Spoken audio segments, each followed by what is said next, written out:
Todos são iguais perante a lei, sem distinção de qualquer natureza, garantindo-se aos brasileiros e aos estrangeiros residentes no país a inviolabilidade do direito à vida, à liberdade, à igualdade, à segurança e à propriedade, nos seguintes termos: homens e mulheres são iguais em direitos e obrigações, nos termos desta Constituição.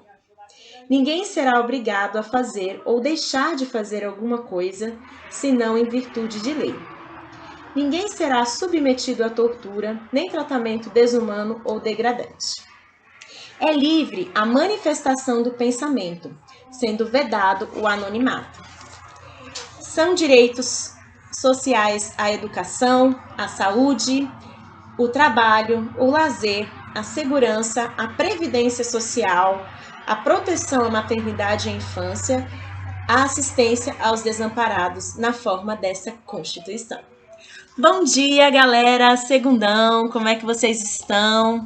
Eu acabei de ler para vocês o artigo 5º e 6º da Constituição, que trata dos direitos e deveres tanto individuais como coletivos, tá bom? E eu vou trazer aí um questionamento para vocês a partir dessa leitura.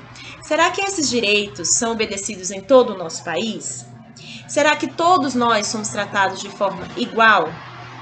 Ou será que existe algum tipo de desigualdade social?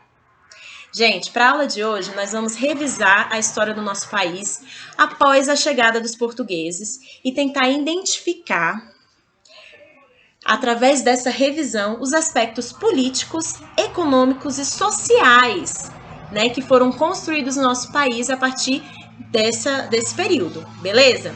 Essa aula, gente, ela vai ser dividida em pelo menos 3 aulas, tá bom? A primeira aula vai ser sobre o contexto europeu durante o século XVI, tá? As principais transformações que a Europa estava vivendo, tá? E por que os portugueses chegaram à América. O segundo, a gente vai tratar exatamente do processo de colonização, como é que se deu aqui, né, nosso território, o processo de colonização na América, tá? Em especial a portuguesa, né? Porque a portuguesa entre aspas, tá?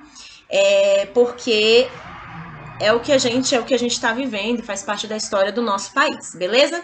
E a terceira, nós vamos falar o quê? Da relação socioeconômica que foi construída durante esse período, né? Quem produzia riqueza, quem ficava com a sua riqueza e como isso vai influenciar na nossa estrutura social. Assim a gente vai poder um pouco destacar, um pouco observar essas permanências ou rupturas que houveram no nosso país desde então, beleza? Galera, só para vocês entenderem o contexto europeu.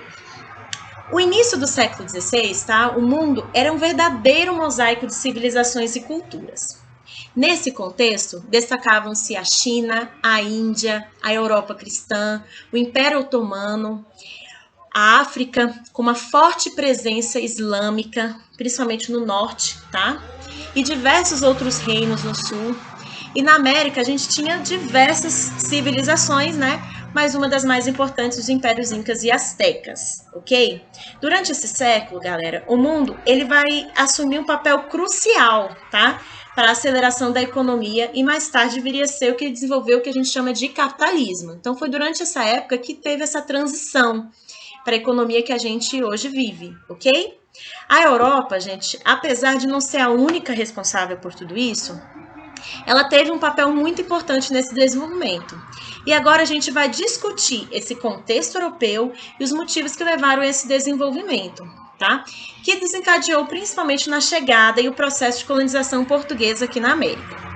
Gente, durante o período entre a metade do século XIV e o século XV, foi marcado por muitas adversidades na Europa. Para vocês entenderem, tá? A Europa tinha acabado de passar por uma grande guerra, que foi a Guerra dos 100 Anos. Uma guerra que durou 100 anos, galera. Imagina, 100 anos de guerra.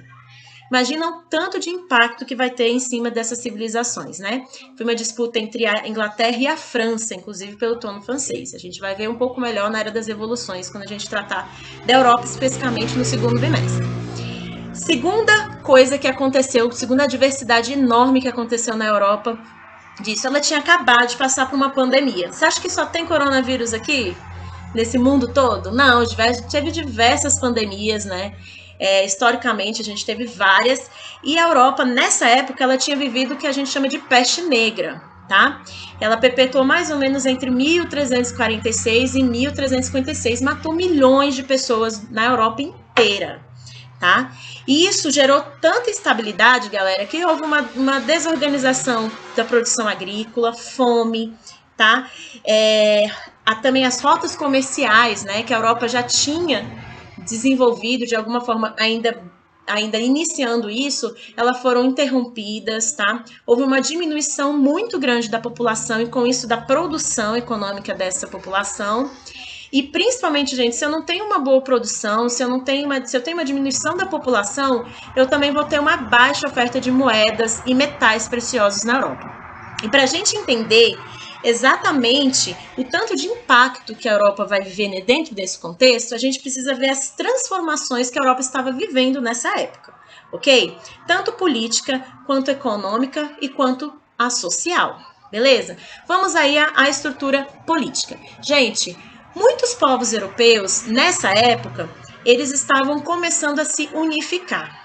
O que é unificar? Ele estava centralizando o seu poder em uma pessoa ou um grupo social, né? É o que a gente chama de uma monarquia. É nesse momento, gente, que o rei, ele vai ter um papel, assim, super importante. Ele vai ser o bam, bam, bam. Muitas vezes, inclusive na França, vai ter aquela famosa frase, o Estado sou eu, não é não? Aí do rei Luís XIV. Então, eu sou o Estado sou eu que mando nessa parada. Então, vai ser uma monarquia absolutista, tá? Um dos grandes pioneiros, que também vou tratar um pouco quando a gente for falar os motivos que levaram à colonização, vai ser Portugal, que vai viver uma revolução aí mais ou menos em 1385, que vai o quê? Fazer com que eu consiga associar o poder político ao poder econômico, que é o próximo tópico que a gente vai falar. Ok? Como é que era a economia europeia nessa época, galera? Como é que eles produziam a riqueza, né? Como é que eles conseguiram desenvolver o quê? O din-din deles, beleza? Galera, interessados em promover o fortalecimento financeiro do Estado moderno, os governantes europeus, tá? Incluindo a Holanda, tá? Eles vão adotar um conjunto de práticas econômicas conhecidas que a gente chama de mercantilismo, tá? E hoje eu vou tratar um pouco dessas características. O que é esse mercantilismo, tá? Primeira característica desse mercantilismo é o que a gente chama de metalismo, tá? Ele vai ser um sistema econômico onde a riqueza de um estado, ela vai estar exatamente relacionada à quantidade de metais preciosos, ou seja, ouro e prata acumulada dentro do seu país, tá? Esse metal, inclusive, ele pode ser obtido, enfim, tanto de forma direta, que a gente fala através de exploração de minas, que vai ser totalmente, assim, em decadência nessa época no século XV, tá? A Europa não vai ter quase nada disso. E o comércio, que vai ser super determinante, né? Enfim, para todo esse contexto, inclusive um dos motivos muito fortes aí para a chegada dos europeus aqui na América, né? Que vai ser o quê? O Estado, ele vai o quê? Ter que seguir o que a gente chama de uma balança comercial favorável. O que é essa balança comercial favorável?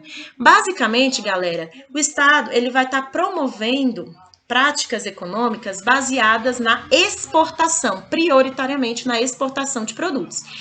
A intenção maior, galera, dessa balança comercial favorável vai ser o quê? Exportar mais do que importar. Isso vai ser muito forte, tá? Inclusive vai ser um dos motivos, inclusive, do projeto, né, que a gente chama aqui, para a gente entender a dinâmica socioeconômica da produção de açúcar aqui no país, ok? Segunda característica aqui, muito importante em cima desse mercantilismo. O que é esse mercantilismo? Primeiro, gente, ele vai ser o quê? Um protecionismo. Como assim protecionismo, gente? E a gente vive até hoje, a gente pode até relacionar com alguns países que a gente tem hoje. Vocês podem tentar fazer esse leque aí, né? Gente, o protecionismo, ele vai ser uma tática econômica baseada na proteção de empresas nacionais em comparação com as estrangeiras. Como assim? A imposição de barreiras, tarifas e a importação de produtos. Então, os reinos, galera, eles vão o quê? eles vão começar a taxar impostos todo produto que chegar no meu reino. Então, todo produto que é importado, eu vou taxar ele para que eu consiga, de alguma forma, obter algum tipo de lucro, tá? Então, vai se tratar de um alto grau da intervenção do Estado mesmo nas atividades produtivas no país. Então, que Estado hoje, né, que país hoje que tem essa tática que a gente pode observar? Isso aí é legal, ok? Terceira característica que existe aí em cima do mercantilismo, né? Que é essa prática que estava rolando na economia. Vai ser o que a gente chama de colonialismo. Gente, o que é o colonialismo? Gente, é a exploração de riquezas de territórios conquistados, né? Que vai ser muito baseado pela exploração de mão de obra e o monopólio de riquezas, né? Que a gente viu, inclusive, aí no início do ano, né? Quando a gente for falar da colonização, eu vou falar muito sobre isso, monopólio de riquezas, mão de obra, exploração de mão de obra, quem é essa mão de obra, quem produzia riqueza, quem é que obtinha a maior riqueza. Isso é muito importante, tá? Porque Portugal, ele vai, inclusive, explorar muito isso no mercado, né? Ele vai explorar essas especiarias e vai ser muito comum essa pretensão, justamente, galera, ora, se eu não tenho exatamente o metal dentro do meu território, eu vou ter que buscar de alguma forma essa riqueza em outro lugar. Então, esse colonialismo vai ser muito forte nessa época, né? Principalmente os pioneiros vai ser Portugal e depois a Espanha, depois que ela resolveu o problema interno lá dela, né? Que a gente vai ver um pouquinho depois, beleza? E o terceiro, tá? Ou quarto, na verdade, que a gente chama, vai ser o que a gente chama de industrialismo, tá, galera? Industrialismo tem muito a ver com indústria, com desenvolvimento tecnológico, entre aspas, né? Que consistia, na verdade, em promover a produção de manufaturados, né, como produtos, né, mesmo para impostos. Então, assim, é um desenvolvimento muito mais voltado para tecnologias, né?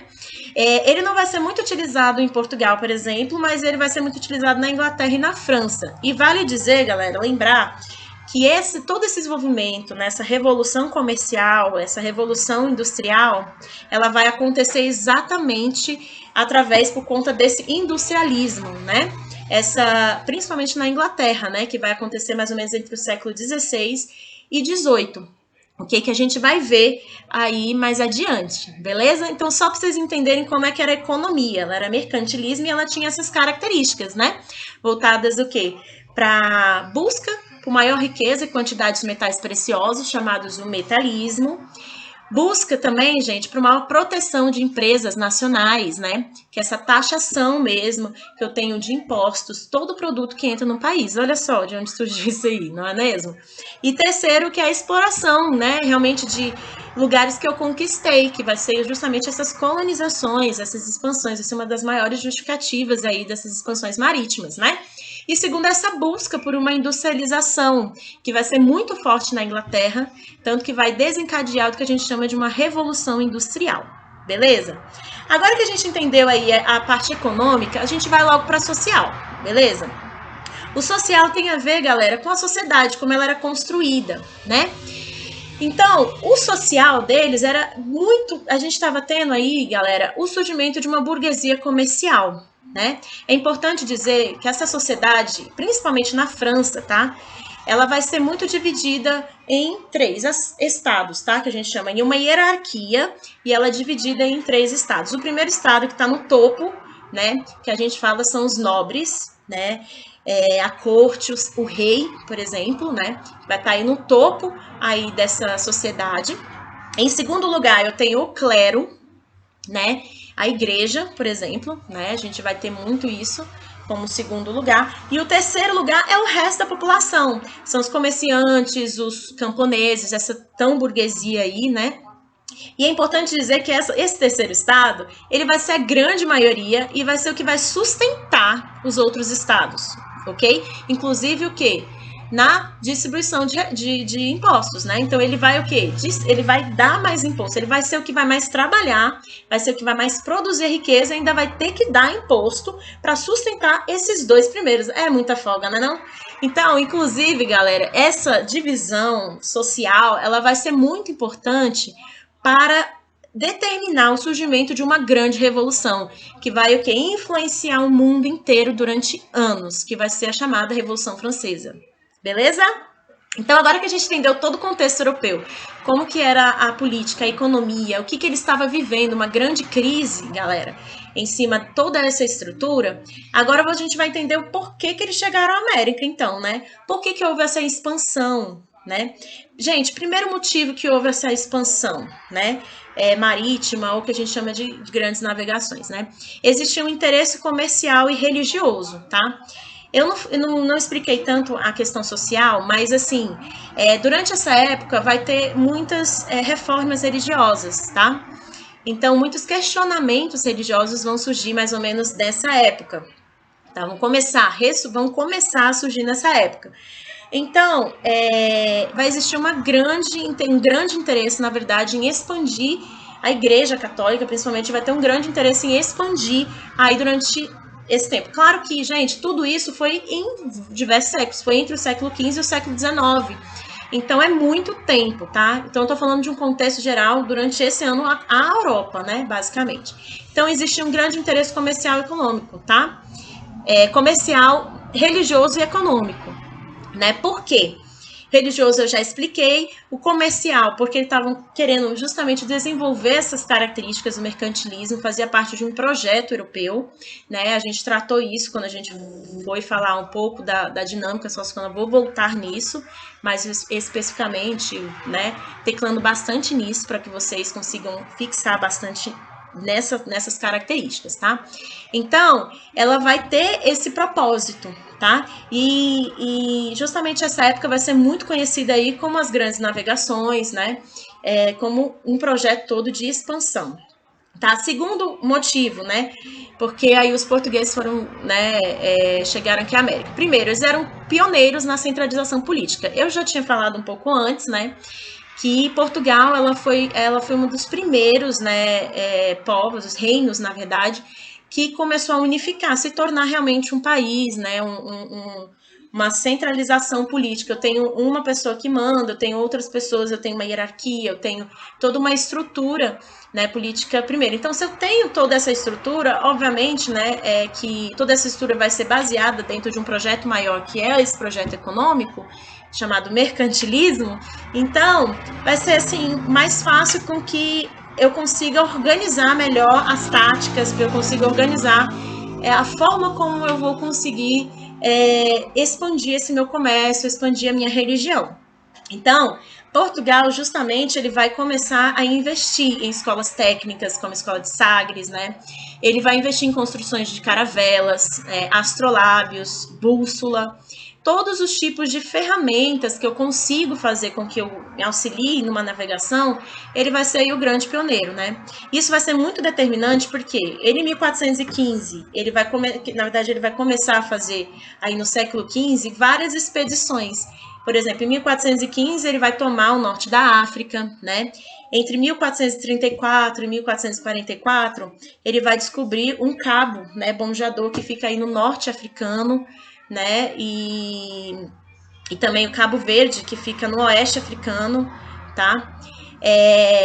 Aí várias outras expedições, mais ou menos em 1488, para vocês terem uma noção, né? Bartolomeu Dias, ele vai o quê? Contornar, né? Ali muito do leste, não, do oeste africano, chegando aí no Cabo da Boa Esperança, chamado o Cabo das Tormentas, né? Em 1498 a gente vai ter a viagem do Vasco da Gama, por exemplo, na costa oeste da Índia, né? Então ele vai chegar realmente às Índias, né? Entre 1467, né, e 1520 a gente vai ter a expedição aí de Pedro Álvares Cabral, que vai chegar aí exatamente no litoral da América do Sul, né? Esse território que hoje a gente chama de Brasil, né? Parte do território que pertence ao Brasil hoje, né? Então, gente, é só para vocês entenderem, assim, ficou claro para vocês o contexto europeu, por que, né, como é que eram as transformações, como é que estava a Europa nesse momento e o que Portugal fez para ele conseguir chegar ao Brasil, né? Futuramente o Brasil, a gente não pode falar de Brasil nessa época, né? Mas ao território que posteriormente vai ser chamado de Brasil. Se ficou claro, tá ótimo, maravilhoso. Se não ficou, eu posso estar super esclarecendo dúvidas de vocês, tá? inclusive aqui nos comentários, você pode colocar nos comentários as dúvidas, que eu responderei com muito prazer. E no próximo vídeo a gente vai tratar aí um pouco desse projeto aí de colonização portuguesa, né? Como é que se deu essa colonização, ela foi de imediato ou não? Nós vamos revisar isso, os conhecimentos que você já possui, né? E depois, no terceiro vídeo, a gente vai finalizar com as relações socioeconômicas, como é que produzia a riqueza, né, durante esse período, tanto o período da produção de açúcar, né, a gente vai tentar também relacionar ao processo também de mineração, como a crise do sistema colonial, que também vai desencadear os processos que a gente chama de processos de independência, né? Beleza? Então, um grande beijo para vocês e até o próximo vídeo.